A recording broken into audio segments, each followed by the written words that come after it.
Hello everyone, welcome to our YouTube channel Surjeet SPS. तो guys आज के इस वीडियो में हम चर्चा करने वाले हैं कल हुए कैबिनेट मीटिंग की कुछ एक इम्पॉर्टेंट डिसीजंस के बारे में। तो चलिए वीडियो स्टार्ट करते हैं।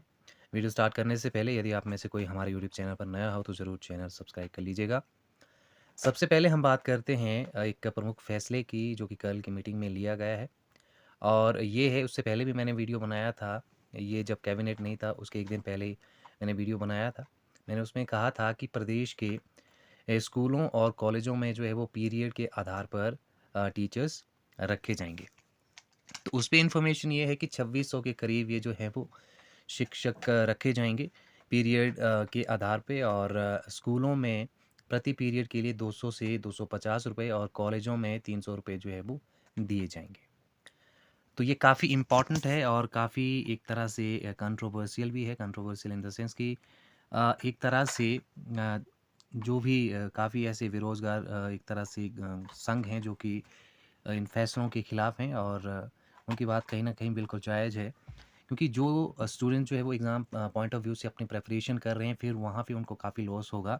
ये 2600 के करीब जो एक तरह से वैकेंसीज़ हैं, ये काफ़ी बड़ा एक नंबर है और इसको डिवाइड किया गया है। 1600 इसमें से जो हैं वो जेबीटी रखे जाएँगे गेस्ट टीचर, और 1000 के करीब जो हैं इसमें कॉलेज लेक्चरर और जो पीजीटी हैं वो रखे जाएंगे।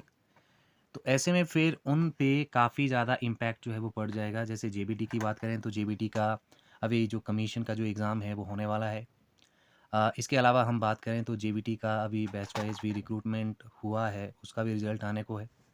तो ऐसे में अब जेबीटी भर्ती पे आप ये मान सकते हैं कि तकरीबन 1 साल तक के लिए जो है वो शायद स्टॉप लग सकता है, क्योंकि 1 या 1000 या फिर 1600 के करीब आप जो हैं 1 साल में गेस्ट टीचर रख रहे हैं।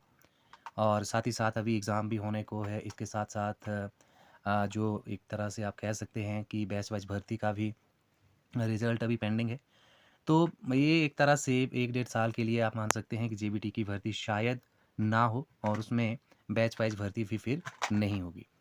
ठीक है? इसके अलावा हम बात करें कॉलेज कैडर की या फिर जो स्कूल में जो पीजीटीज़ या लेक्चरर रखे जाएँगे, तो वो तकरीबन जो हैं वो 1000 हैं। अब ये 1000 जो हैं इनका फ़िक्स नंबर नहीं बताया गया कि कितने जो हैं कॉलेजेस में रखे जाएँगे और कितने जो हैं स्कूल्स में जो हैं वो लेक्चरर रखे जाएँगे। ठीक है? तो फिलहाल 2600 के करीब जो है ये नंबर है और ये बहुत बड़ा नंबर है। हिमाचल प्रदेश जैसे एक छोटे भौगोलिक क्षेत्र वाले एक तरह से स्टेट में 2600 काफ़ी पोस्टें या वैकेंसीज़ होती हैं। ठीक है?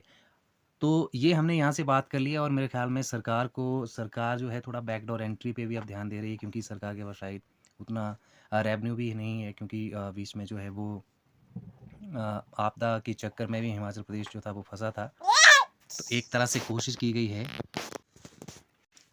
तो अब बात कर लेते हैं कि हिमाचल प्रदेश में ये जो 2600 शिक्षक का भर्ती जो है की जाएगी गेस्ट टीचर्स के बेसिस पे, तो किस तरह से ये भर्ती जो है वो कंडक्ट की जाएगी, कहाँ कौन-सी बॉडी जो है इसको कंडक्ट कर सकती है, इस बारे में बात कर लेते हैं। हालाँकि ऐसा अभी तक जो है वो कुछ भी नहीं दिया। पर एक यूजुअल सी बात है कि जो भी कैंडिडेट जो है मेरिट में आएँगे तो उनके चांसेस ज़्यादा हैं। मेरिट किस तरह से बन सकती हैं, तो सबसे पहले कॉलेज कैडर से बात करते हैं। जिनके पास नेट या फिर सेट है तो वो सबसे पहले यहाँ एलिजिबल होंगे। सिंपल जिनका मास्टरेट होगा उनको यहाँ से कंसीडर नहीं किया जाएगा। जिनका नेट भी नहीं है फिर भी वो जो है एलिजिबल माने जाएँगे सेट के बेसिस पे। ठीक है? और इसके अलावा आपकी परसेंटेज कितनी है 10 से +2 देन ग्रेजुएशन, उसके बाद आपका जो मास्टरेट जिसमें है उसमें कितनी आपकी परसेंटेज है। ठीक है? और सेट की परसेंटेज या जो भी होगा, इस तरह सेट को कंसीडर नहीं किया जाएगा परसेंटेज के लिए मोर लाइकली। लेकिन यहाँ तक आपकी जो है वो मेरिट बनेगी। ठीक है? उसके बाद नेक्स्ट हम बात करें तो जो स्कूल कैडर के जो स्कूल लेक्चरर की बात करें तो उसमें भी सेम प्रोसीजर जो है फ़ॉलो किया जाएगा। इसके लिए सबसे पहले आपका जो बीएड है वो काफ़ी इम्पोर्टेंट हो जाता है, क्योंकि बीएड में आपकी जितनी परसेंटेज होगी उस बेसिस पे जो है वो आपकी एक तरह से परसेंटेज जो है वो भी यहाँ पे मेज़र की जाएगी। तो बीएड की परसेंटेज जो है काफ़ी इम्पोर्टेंट है।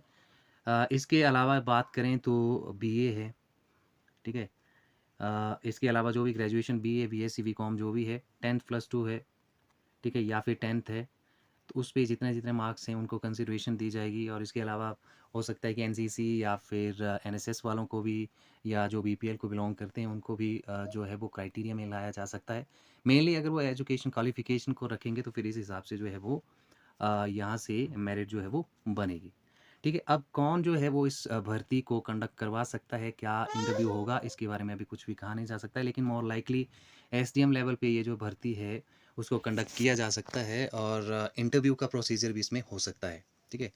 तो मोटे तौर पे आप ये कह सकते हैं कि इस एकेडमिक सेशन यानी कि मार्च से पहले-पहले ये भर्ती हमें होती हुई नज़र आ रही है। ठीक है? मार्च से पहले-पहले, ठीक है? मार्च तक भी हो सकती है, मार्च तक ये भर्ती जो है गेस्ट टीचर की वो हो जाएगी। ठीक है?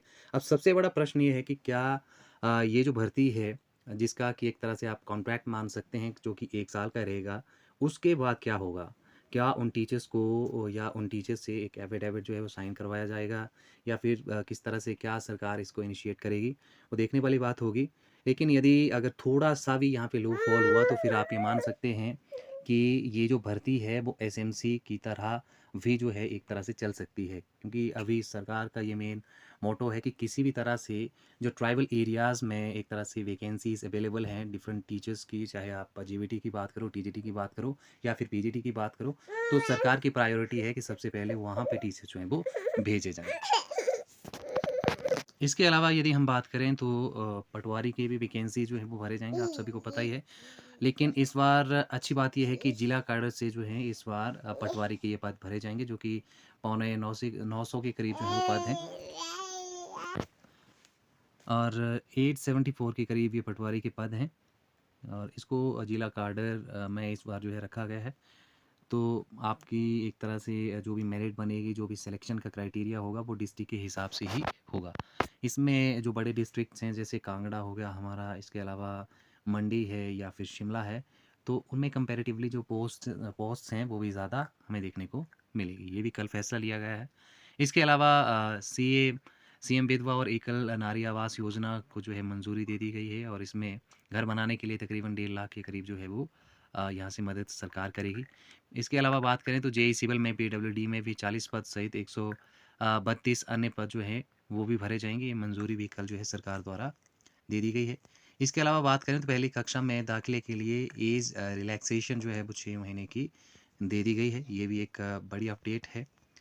तो कुल मिला के ये थे कल के कुछ महत्वपूर्ण फैसले और जिसको कि आज हमने डिटेल में एक तरह से डिस्कस किया, चर्चा की और अच्छे से समझा। आई होप कि वीडियो आपको पसंद आएगी। आज के वीडियो में इतना ही। Thank you very much.